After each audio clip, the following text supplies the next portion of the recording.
Assalamualaikum warahmatullahi wabarakatuh. Di sini saya akan mempresentasikan tugas metodologi penelitian kelas 5A dengan judul Evaluasi Kepuasan Pengguna Terhadap Kualitas Website dengan Pendekatan WebQual 4.0 dan EUJS pada radarsidarjo.com. Sebelumnya, perkenalkan, nama saya Muhammad Syaril Abidin dengan NIM 2104411000001.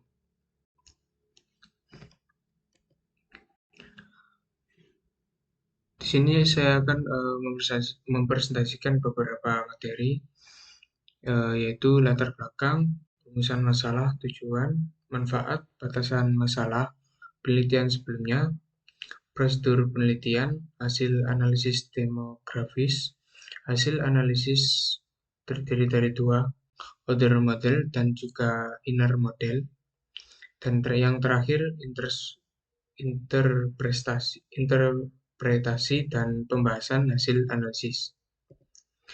Yang pertama yaitu latar belakang dari penelitian ini. Radar Sidarjo ialah sebuah media cetak harian yang diterbitkan di Surabaya dan merupakan bagian dari Jawa Pos yang memiliki kantor pusat di daerah Surabaya yang juga termasuk ibu kota dari Provinsi Jawa Timur. Media digital ialah bagian bentuk media massa yang sangat terkenal dan mempunyai karakteristik khusus yang berfokus pada kemudahan dalam menyampaikan berita jika dibandingkan dengan media lainnya. Saat ini, masyarakat memiliki keinginan untuk mendapatkan berita yang paling up-to-date, relevan, dan menarik. Selain itu, mereka juga mengharapkan berita tersebut disampaikan dengan kecepatan yang sedang. Untuk website radarsidarjo.com ini masih memiliki beberapa kekurangan. Salah satunya ialah bahwa informasi atau berita yang disajikan tidak diperbarui langsung pada saat bersamaan dan terkini. Kualitas website ini akan memiliki dampak besar. Semakin baik kualitas situs web, semakin banyak orang yang berkunjung. Dalam penelitian ini, evaluasi terhadap kualitas situs web dilakukan oleh pengguna berdasarkan dampak dari kualitas sebuah situs web yang dinilai menggunakan metode WebQual 4.0 dan memasukkan satu aspek tambahan yaitu ketepatan waktu atau timelines dari metode End User Computing Satisfaction atau EUCS. Apa sih metode dari WebQual itu? Ialah salah satu atau suatu alat atau cara yang dipergunakan untuk mengevaluasi mutu suatu situs web dari perspektif pengguna. Sedangkan untuk timeline sendiri itu adalah sebuah variabel yang menilai tingkat akurasi sistem dalam memberikan data yang diinginkan. Dengan mengidentifikasi dan mengatasi kelemahan dalam penyajian berita secara langsung dan tepat, penelitian ini dapat membantu radarsidarjo.com untuk memperbaiki kualitas situs webnya dan memenuhi harapan pengguna yang semakin meningkat akan kualitas informasi dalam era digital. Nah, untuk penelitian sebelumnya atau penelitian terkait itu pada penelitian yang dilakukan Ibnur R pada tahun 2002 melibatkan 159 responden pelajar MAN Kota Singkawang dari berbagai tingkat dengan validitas dan reliabilitas data yang tinggi. Nah, untuk hasil uji T dan uji F-nya mengidentifikasi bahwa WebQual dan EUCS merupakan variabel independen secara positif dan signifikan memenuhi kepuasan pengguna website. Nah, untuk konfigurasinya sebesar 0,5, artinya yaitu mengidentifikasi bahwa kedua variabel tersebut mampu menjelaskan sekitar 58,8% varian dalam kepuasan pengguna. Dalam pengukuran kepuasan, sekitar 83 pengguna website MAN Singkawang merasa sangat puas. Hasil ini memberikan pemahaman yang penting tentang beberapa hal yang dapat mempengaruhi kepuasan pengguna sebuah situs web sekolah. Dengan WebWal dan EUJS memiliki peran yang signifikan dalam meningkatkan kepuasan tersebut. Untuk rumusan masalah sendiri, ini terdiri dari 3, yaitu ada permasalahan, metode usulan, dan pertanyaan penelitian. Untuk permasalahannya sendiri, pada penelitian ini informasi atau berita yang tercantum di situs web belum diperbarui secara akurat dalam waktu yang sesuai atau tidak terbaru. Yang kedua, hingga sampai saat ini belum ada usaha yang dilakukan untuk menilai tingkat kualitas situs web berita online menggunakan kombinasi 3 variabel dari metode WebWal 4.0 bersama dengan satu variabel ekstra yaitu timeline study yang sudah kita bahas yang diambil pada metode EOCS. Untuk metode usulan sendiri, dalam penelitian ini metode pendekatan kuantitatif digunakan, di mana survei online atau kuesioner dilakukan terhadap pengguna radarsidoarjo.com. Sampel yang dikutip memakai metode pervasive sampling. Data yang diperoleh kemudian diselidiki dengan memanfaatkan perangkat lunak Smart PLS 4.0. Nah, untuk pertanyaan penelitian sendiri terdiri dari 2. Yang pertama, bagaimana tingkat kepuasan yang dirasakan oleh pengguna terhadap elemen seperti bobot kegunaan, bobot informasi, hubungan yang tersedia, serta format yang diberikan oleh situs radarsidoarjo.com. Lalu yang kedua, apa yang menjadi aspek-aspek yang berkontribusi terhadap tingkat kepuasan pengguna terhadap mutu sebuah situs web radarsidoarjo.com. Nah, untuk tujuannya sendiri ini terdiri dari 3. Yang pertama, membantu situs web berita online Radar Sidoarjo dalam meningkatkan kualitas pengalaman pengguna, terutama dalam hal memastikan informasi yang diberikan tetap up to date dengan kebutuhan pengguna. Nah, untuk yang kedua, memperluas pendekatan dengan menambahkan variabel timeline study dari metode EUCS untuk memberikan perspektif yang lebih komprehensif terkait dengan up-to-date konten berita. Yang terakhir, menganalisis sejauh mana kualitas website berita online Radarsidoarjo mempengaruhi tingkat kepuasan pengguna. Hal ini mencakup evaluasi terhadap aspek-aspek kualitas website seperti pembaruan informasi, kemudahan penggunaan, dan aspek lainnya. Nah, untuk manfaatnya sendiri, yang pertama dapat mendukung situs web berita online Radarsidoarjo untuk memastikan bahwa informasi yang disediakan tetap up to date, yang dapat meningkatkan kualitas pengalaman pengguna. Yang kedua, dengan melebarnya variabel timeless ini, dari pendekatan EUCS, penelitian dapat memberikan perspektif yang lebih lengkap atau komprehensif terkait dengan kebaruan konten berita, dampaknya terhadap kepuasan pengguna. Yang ketiga, dengan menganalisis kualitas website berita online radarsidoarjo.com, termasuk aspek seperti kebaruan atau timelines, kemudahan pengguna, dan faktor lain. Hasil dari analisis ini diharapkan dapat mempengaruhi tingkat kepuasan pengguna, dengan kata lain dengan memahami dan meningkatkan aspek-aspek kualitas situs web dapat menciptakan pengolahan pengguna yang baik dan lebih memuaskan. Selanjutnya yaitu batasan masalah dari penelitian ini. Yang pertama, penelitian ini fokus pada evaluasi bobot situs web berita radarsidoarjo.com. Yang kedua, penelitian ini menggunakan 4 variabel, di mana 3 variabel terdiri dari kegunaan, terus lalu kualitas informasi dan kualitas layanan yang diperoleh dari metode WebWal 4.0 dan satu variabel dari metode EUCS yaitu kepuasan pengguna, yaitu EUCS atau kepuasan pengguna, yaitu ketepatan waktu atau timelines. Yang ketiga, pengumpulan data dilaksanakan melalui metode survei dengan menggunakan lembar berisi pertanyaan dengan skala Likert berjumlah 5 poin. Lalu nanti kuesioner ini akan diberikan kepada responden. Yang terakhir, pada penelitian ini digunakan pendekatan kuantitatif dengan penerapan teknik sampling, sampel pervasive sampling. Nah, untuk penelitian sebelumnya, ini untuk di PPT-nya saya cantumkan 5 penelitian sebelumnya atau terkait.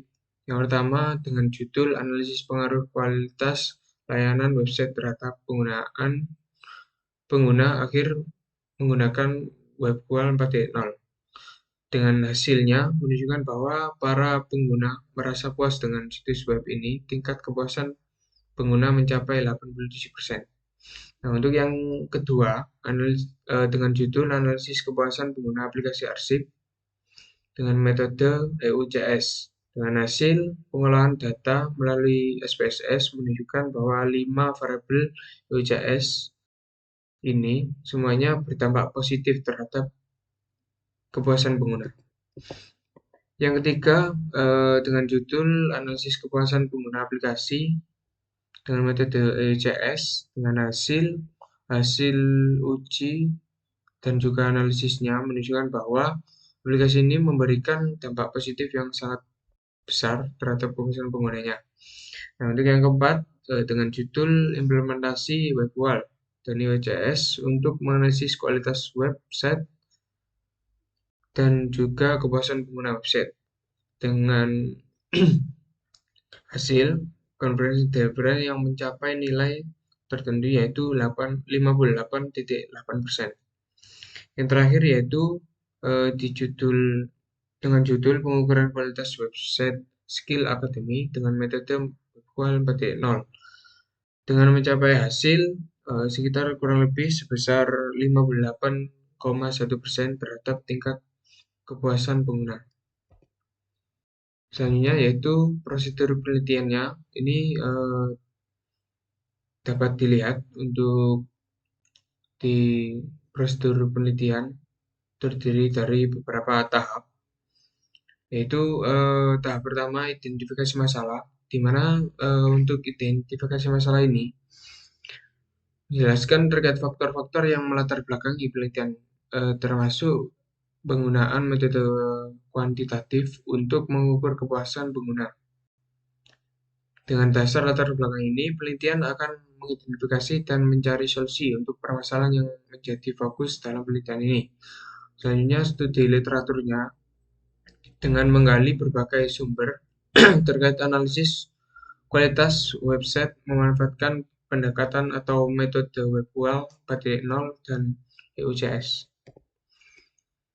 Selanjutnya, untuk penentuan metode ini menggunakan pendekatan WebQual dan juga untuk mengevaluasi kualitas situs web dan pendekatan EUCS untuk menilai tingkat kepuasan pengguna. Nah, untuk pembuatan instrumen penelitian berdasarkan variabel yang terdiri dari beberapa indikator yang relevan atas penelitian. Nah, untuk pengumpulan data sendiri ini dilakukan dengan penyebaran kuesioner.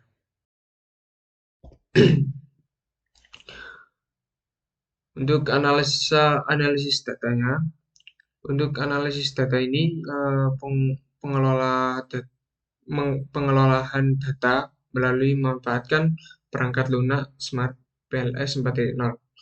Data yang dikumpulkan dari pengguna website radarsidoarjo.com akan diolah dan juga dianalisis dengan memanfaatkan metode WebQual untuk kualitas situs web dan metode EUCS untuk menimbang kepuasan pengguna.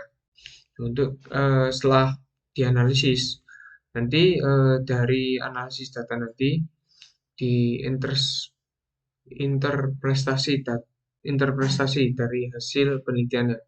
Nah, setelah data dianalisis dengan metode WebQual dan juga EUCS dan juga hasil penelitian akan digunakan untuk membuat kesimpulan dan saran. Nah, untuk dari interpretasi ini nanti di bab 4 atau pembahasan bakal dijelaskan lebih lanjut. Selanjutnya yaitu populasi dan sampel penelitian. Untuk populasi ini dikutip dari website Similarlab Web dengan laporan kunjungan selama 3 bulan, yaitu bulan Juli, Agustus, dan juga September. Sekitar mencapai 288.945 pengunjung. Untuk sampel data atau sampel penelitian ini menggunakan 100 responden, nantinya akan disebar atau diisi oleh responden melalui Google Form dengan beberapa pertanyaan. Nah, ini untuk sampelnya. Dan selanjutnya untuk instrumen penelitiannya itu terdiri dari 2 bagian, yaitu mencakup terkait data demografis yang terdiri dari nama, jenis kelamin, pendidikan, dan juga usia. Dan juga untuk yang kedua, berfokus pada pertanyaan-pertanyaan yang terdiri dari 19 pertanyaan, 15 indikatornya dari metode WebQual 4.0, lalu dibagi ke dalam 3 variabel, terdiri dari usability, information quality, service intersection quality, dan juga selain ada pertanyaan yang berkaitan dengan variabel timelines, dan juga serta 4 pertanyaan terkait kualitas atau kepuasan pengguna. Nah, ini terdapat pertanyaan-pertanyaan. Untuk dari usability sendiri, ini terdiri dari 4 pertanyaan, dapat dilihat dengan kesimpulan untuk pertanyaannya itu website ini apakah sederhana ketika dibuat atau digunakan oleh pelanggan atau pengguna. Nah, yang lainnya yaitu terkait information quality dan juga service intersection quality, ini dari metode WebQual, dan juga timelines ini dari metode EUJS, dan yang terakhir yaitu pertanyaan terkait kepuasan pengguna. Untuk pengumpulan data dan pemrosesan data sendiri ini dilakukan secara kuesioner atau kuesioner secara tidak langsung melalui aplikasi Google Form untuk mengisi kuesioner dari responden. Nah, setelah semua kuesioner terkumpul, nanti data yang diolah dan dianalisis dengan memanfaatkan perangkat lunak, yakni Smart PLS 4.0. Dalam penelitian ini menerapkan skala Likert dengan 5 poin responden atau 5 poin respon dengan kriteria terdiri dari sangat tidak setuju dengan penilaian 1, tidak setuju dengan penilaian 2, kurang setuju dengan penilaian 3, setuju dengan penilaian 4, dan juga sangat setuju dengan penilaian 5. Nah, untuk analisis data dan hasil interpretasi sendiri, ini terdiri dari 2, yaitu terkait analisis data demografis melalui Google Form tadi, berdasarkan jenis kelamin, usia, dan juga pendidikan. Yang kedua yaitu analisis model yang terdiri dari 2, analisis outer model dan juga inner model. Dan untuk di outer model sendiri, ini melewati indikator seperti reliability, internal consistency reliability, convergent validity, dan diskriminan validity. Sementara untuk tahap inner model, peneliti mengukur berbagai parameter seperti cut coefficient, terus coefficient of determination, hasil t-test, dan dengan metode bootstrapping di Smart PLS, lalu efek size atau F2, dan juga predictive relevance atau H2. Nah, untuk hasil dari analisis demografis sendiri dari Google Form ini, untuk jenis kelaminnya ada sekitar 45% dari total perempuan dan juga 55% dari total laki-laki. Yang artinya dari 100 responden itu sekitar 45 perempuan dan juga 55 laki-laki. Dan untuk usianya sekitar 16 sampai dengan 21, dengan paling tertinggi itu di usia 20. Dan juga untuk pendidikan yang proses atau yang masih dijenjang oleh responden, yaitu dari D3 S1, SMA, dan juga SMK, dengan nilai rata-rata paling tinggi itu di pendidikan S1. Dan untuk hasil analisis pengukuran model atau under model sendiri, ini didapat dari hasil hasil dari pengelolaan data melalui aplikasi Smart PLS 4.0. Nah, untuk faktor loadingnya ini bisa dilihat dari USA 3 dan juga 4 dengan nilai 0,775 di USA 3, USA 4 itu sekitar 0,741.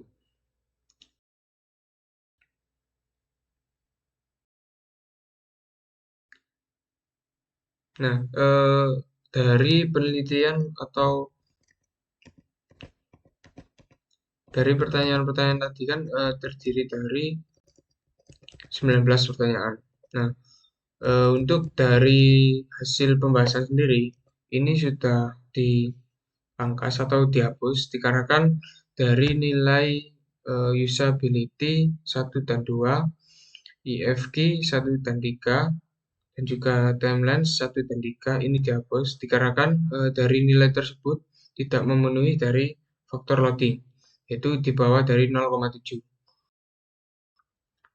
Selanjutnya setelah menentukan faktor loadingnya, lalu dihasilkan nilai CR yang didapat yaitu sebagai berikut, dengan USS atau kepuasan penggunanya sekitar 0,847, dan juga menampilkan nilai AV atau average variance extract dengan nilai sebagai berikut, USA sampai dengan USS sekitar 0,581.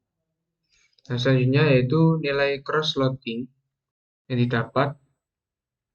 Ini sudah saya tandai di bagian kuning.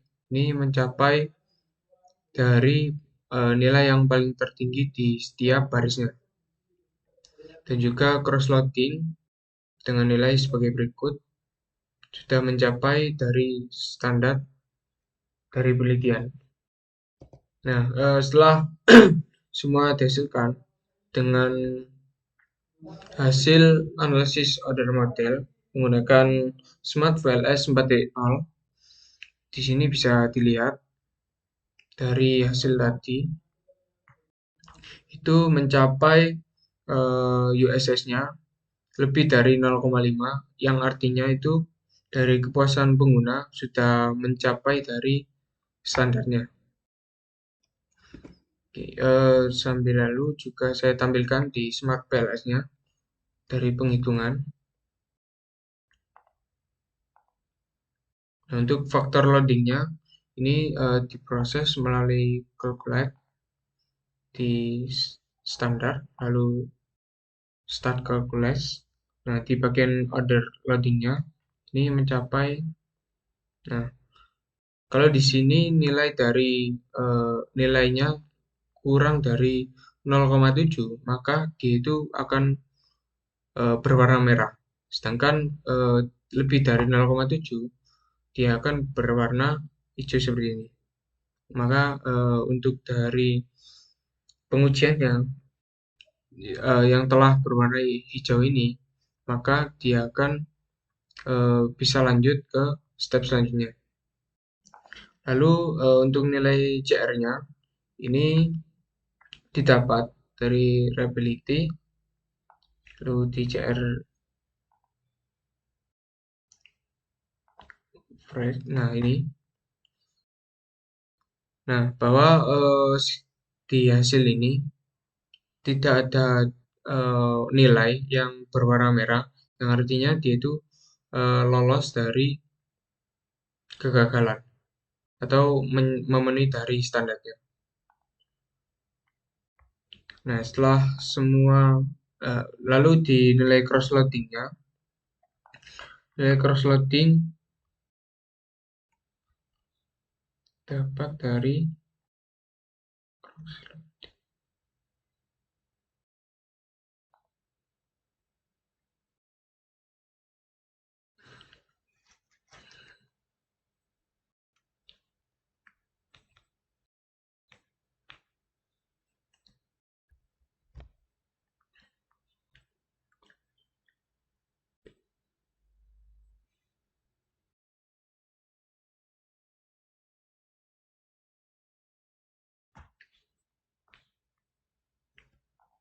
di diskriminan validity di sini terdapat cross-loadingnya dengan memenuhi atau di bagian yang paling besar yang saya tandai tadi di PPT-nya.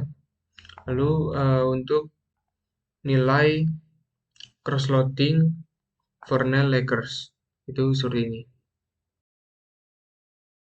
Dari nilai paling atas perbandingan dari 1:1 ini udah mencapai atau nilai paling tertinggi di antara baris bawahnya atau perbandingannya.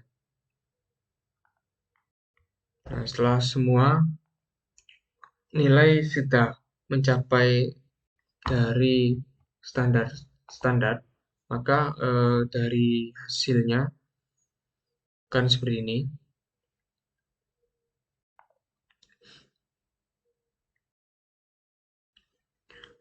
Setelah menentukan hasil analisis order modelnya, lalu langkah selanjutnya yaitu terkait hasil analisis model struktural atau inner model, di mana hasil uji Petkovian-nya sebagai berikut, dan juga nilai Coefficient of Determination-nya sebagai berikut, lalu nilai tesnya, dan juga nilai effect size, dan juga yang terakhir ini prediksi relevance, di mana mendapatkan hasil dengan nilai 0,538 yang artinya menunjukkan bahwa semua variabel memiliki keterkaitan secara prediktif atau secara imbang. Dan juga bisa ditampilkan di sini dengan nilai hasil uji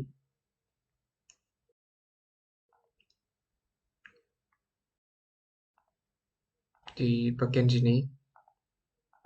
Nah, di sini contohnya di IFQ dengan nilai 0,35. Dan juga untuk menentukan nilai R square dan juga R square adjektif di bagian quality kriteria bisa ditampilkan di sini review. Nah, dengan nilai masing-masing 0,592 dan juga 0,575. Nah, selanjutnya yaitu di nilai tes, di mana nilai tesnya ini dengan ditampilkan dengan metode bootstrapping.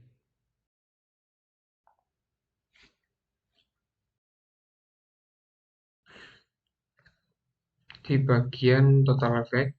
Nah, di sini di bagian T statistik atau T testnya, di mana dari hasil tersebut mencapai kurang lebih di atas 1,5. Dan juga selanjutnya nilai efek size-nya atau F2 didapat dari F square. Nah, sini dengan nilai sebagai berikut, dengan yang tertinggi itu di variabel TML atau yang disebut time length. Nah, sekitar analisisnya itu dengan IFG mendapatkan analisis kecil, ISG kecil, dan juga TML menengah, yang terakhir USA dengan nilai kecil. Selanjutnya di H2, untuk menampilkan H2 sendiri ini di bagian PLS prediksi.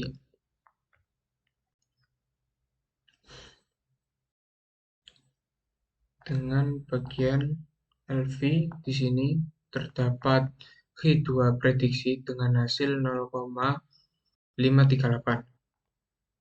Nah, setelah semua ditampilkan atau dianalisis, maka untuk kesimpulannya sendiri ini terdapat H1 atau di sini ada keterangan hipotesis 1 dengan variabel IFG dibandingkan dengan USS dengan nilai Petkovian-nya yaitu 0,235, hasil tesnya 2,556, F2-nya dengan hasil 0,088. Dengan analisis S ini artinya signifikan dan juga T tesnya diterima. Untuk F2-nya ini K itu artinya kecil, dan juga H2-nya PR artinya itu predictive relevancy.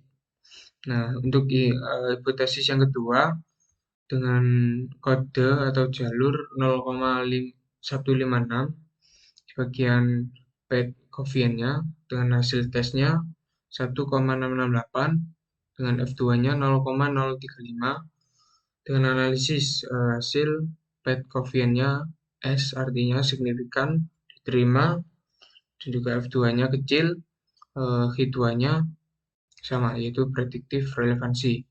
Dan hipotesis yang ketiga TML dengan analisis S signifikan diterima, menengah, imitatif menengah, PR predictive relevancy, dan terakhir di hipotesis yang keempat itu USA dengan hasil analisis S signifikan diterima, hasilnya kecil, F2, H2-nya predictive relevancy. Nah, setelah dari hasil outer model dan juga inner model dianalisis, maka langkah selanjutnya yaitu terkait interpretasi data dari pembahasan hasil analisis. Dengan didapat interpretasi ini terdiri dari 3 interpretasinya, yaitu di data demografis, hasil analisis outer model, dan juga interpretasi hasil analisis inner model. Dengan yang pertama di data demografis terdiri dari 3 dari total pengisian dari responden. Yang pertama jenis kelamin pada tahap penyebaran kuesioner dengan hasil laki-laki cenderung untuk berpartisipasi dan mengisi kuesioner dibandingkan dengan perempuan. Yang kedua, dengan usia rentan sekitar 20 tahun menjadi periode produktif bagi individu dalam menggunakan internet. yang artinya usia paling tertinggi dari data kuesioner yaitu sekitar 20 tahunan. Nah, untuk pendidikan yang paling menonjol atau mayoritas responden rata-rata berpendidikan S1.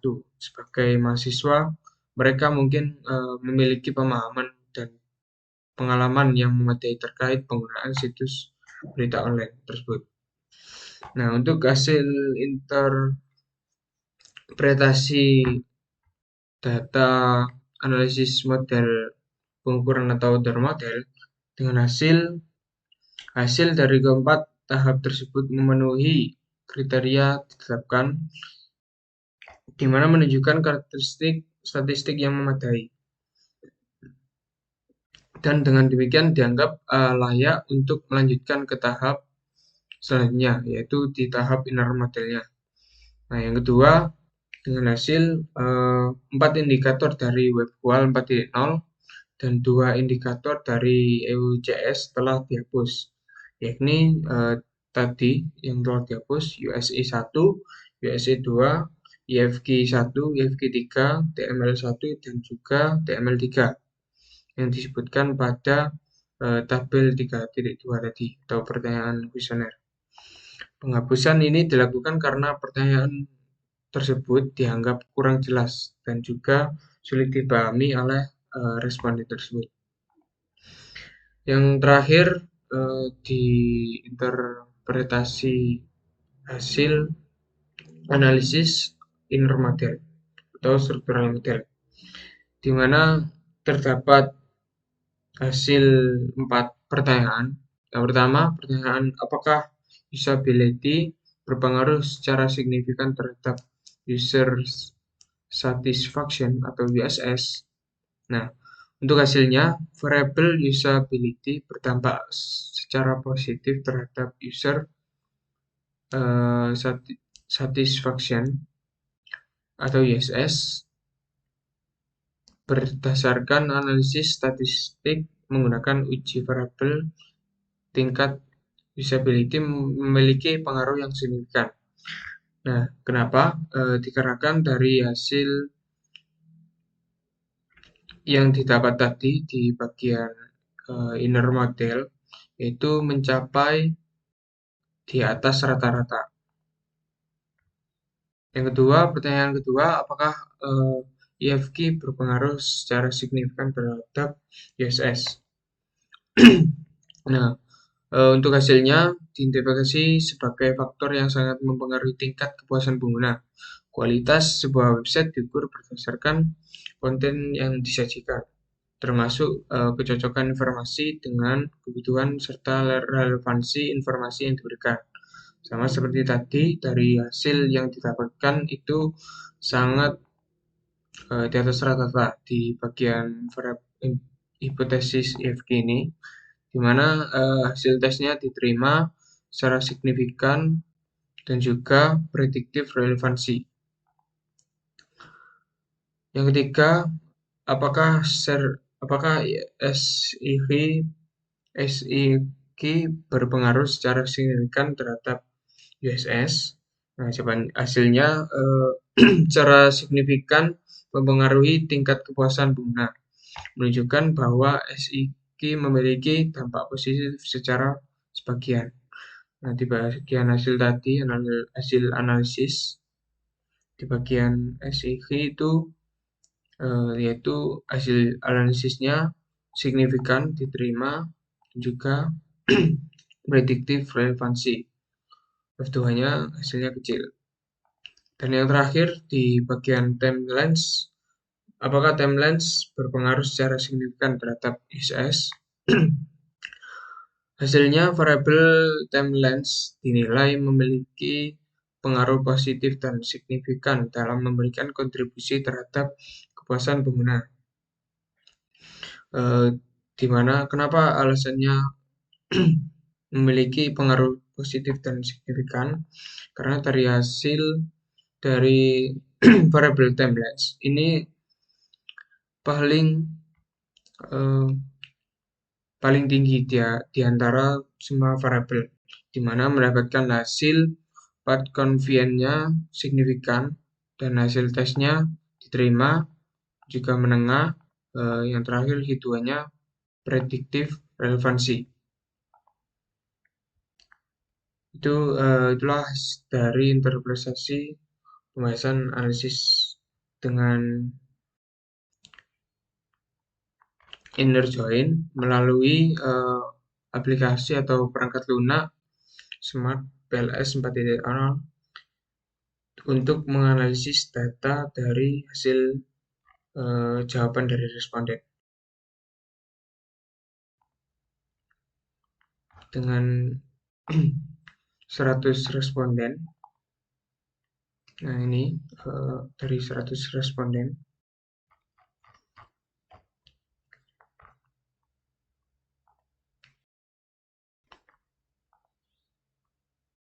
dan di Smart PLS ini juga bisa menampilkan data asli atau data secara ori. Nah, di sini. Nah, dari matriks ini terlihat bahwa hasil tiap variabel dan juga sampai dengan 100 responden ini dapat diterima dengan hasil tersebut. Terima kasih dari presentasi saya. Kurang lebihnya mohon maaf. Saya ucapkan wassalamualaikum warahmatullahi wabarakatuh.